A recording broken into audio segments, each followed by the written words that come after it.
In our modern world, we're living one of the greatest paradoxes of human existence. Every day, I watch thousands of people chase relationships, desperately seeking that missing piece they believe will make them whole. You see, we've been programmed to believe that loneliness is a disease. What fascinates me about the human brain and consciousness, when you're constantly surrounded by others, always connected, always validated by external sources, your brain actually operates in its most limited state. You are quite literally addicted to other people's energy. And that's not just philosophy, that's pure neuroscience. Let me share something extraordinary that happened in our research. We had this participant, let's call her Maria. For 20 years, she jumped from relationship to relationship, never spending more than a few months single. I can't be alone, she told us. I just can't handle the silence. You see, Maria's brain had become hardwired to seek external validation. Her neural pathways were literally shaped by dependency. After just 3 weeks of practicing conscious solitude, not loneliness, but intentional aware solitude, her brain waves changed dramatically. The constant beta wave activity, that chattering, anxious frequency, began to slow down. And this is where the science becomes absolutely fascinating.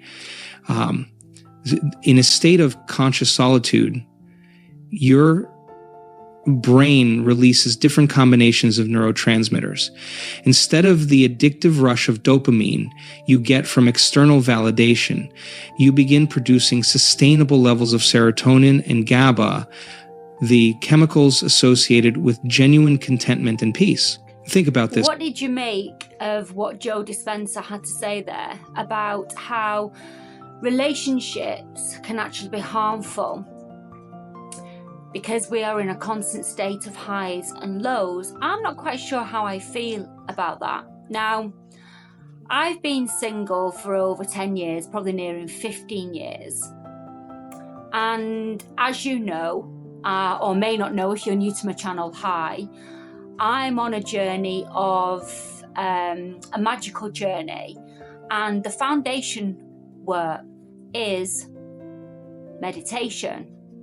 It is conscious solitude.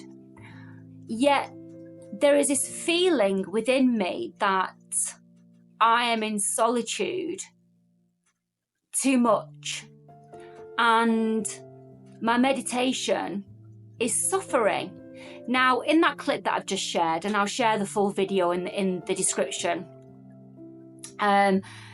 he talks about how when you practice conscious solitude, your brain releases serotonin, which, as we may or may not know, as you may or may not know, you do now, it is the chemical which releases a sense of calm. Yet I am in a position where I can practice conscious solitude, yet I'm really struggling with my meditation because I feel incredibly restless. So I just want to touch on a few things. So we live in a world of disconnectedness. I think many of us can attest to, we feel a sense of disconnectedness. My desire for a relationship or even being around people is less than it ever was. I used to be a highly social person. I worked in a pub. And now I don't feel like I want to be around people. I don't want a relationship. So I was invited to go to a bash, a Christmas bash. I've declined because I don't feel that I'm going to walk away from that event feeling uplifted. I'm only going to feel more low. Now, I'm actually filming this video in a state of low mood. It's taken me days to actually want to sit in front of this camera and do this video. My motivation has been really low. My friend called me today and I actually started to cry. I'm not sleeping. So of course, naturally, that's going to have an effect on how you feel. So when I listened to that video, which was a few days ago, I felt really, wow, yes, is this soul evolution that we're being forced to go within? We're being forced to be isolated. I postulated years ago when I was on the dating scene, apps like Plenty of Fish. Yeah, that's the app that was the most popular when I was on the dating scene. Apps like that have created, and they were 20 years ago, creating this jadedness with actually wanting to go on dates, because the swipe left, the swipe right, the bots, you know, that we come across in daily life now, whether it be on social media platforms, YouTube, wherever it may be. It's almost like we're being driven to be in solitude. So I go back to, again, I apologize, I haven't slept. I go back to dating apps.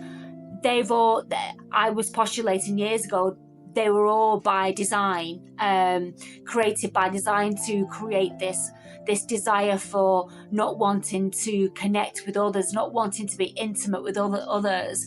I mean, there's women out there saying how they hate men. There's how they hate men. There's women out there saying how they hate, there's men out there saying how they hate women. There really is this lack of desire to want to be with other people, and certainly to want to be intimate. So this is causing a rift between human connection. Now, is this by design by certain controllers, whoever those controllers are, or is it a preparedness for something that the controllers know is going on a much higher level within the cosmos that the likes of you and I cannot comprehend? So anybody that's watched my interview with Neil Bentley on Sirius, he talks about Sirius being far away at the moment, and the further away that Sirius is, the lower human consciousness is, and Sirius is getting closer. Now, he says that it won't happen in our lifetime. Higher consciousness are things that we could do back in the day, for want of a better phrase. How we could use telekinesis, how we used to communicate with telepathy, those kinds of powers that we all have, yet consciousness at this moment in time is not tapped into. So if the controllers, whoever they are, is aware of this, are they preparing us for these changes that we're all experiencing on a spiritual level? So, as I said earlier, are we being forced to go within? Is that why we are living in a world of apparent isolation? I mean, look at 2020. Many were forced to isolate, and they used fear to do that. Was it a form of control, or were they trying to prepare us? So if we accept that we are the Almighty Gods, that we are the creators, we have indeed created this matrix that we live in. Therefore, is it the age of suffering, or is it the age of evolution?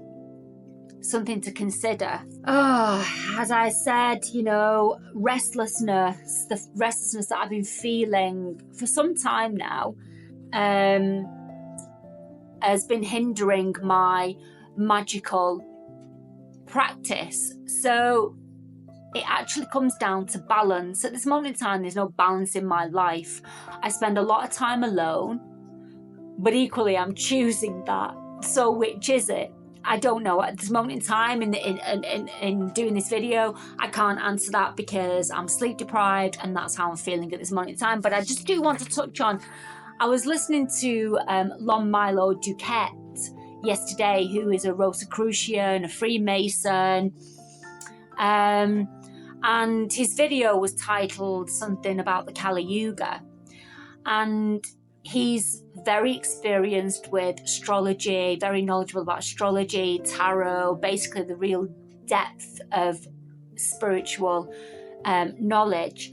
And I just want to leave you with this. He states each age, and we're leaving the age of Pisces and going into the age of Aquarius. Each age begins with a level of social stress, causing spiritual polarization. It's a dawn of each new age. Some become more subtle and enlightened, and the remaining idiots find ways to make the world a more unpleasant place. So just a little anecdote there to leave you on. If you got this far, thank you, and leave your thoughts of what Joe's saying in that video regarding being isolated. And he's not saying become a hermit. Again, I didn't clip that into my video, but he is talking about conscious isolation and the benefits of conscious isolation. But at the time of filming this video, I'm not feeling the benefits of the conscious isolation and the meditation work that I've been doing. And that's because there is no balance in my life. But the balance that I used to get from social activity, I no longer want, because I don't feel that connectedness towards other people.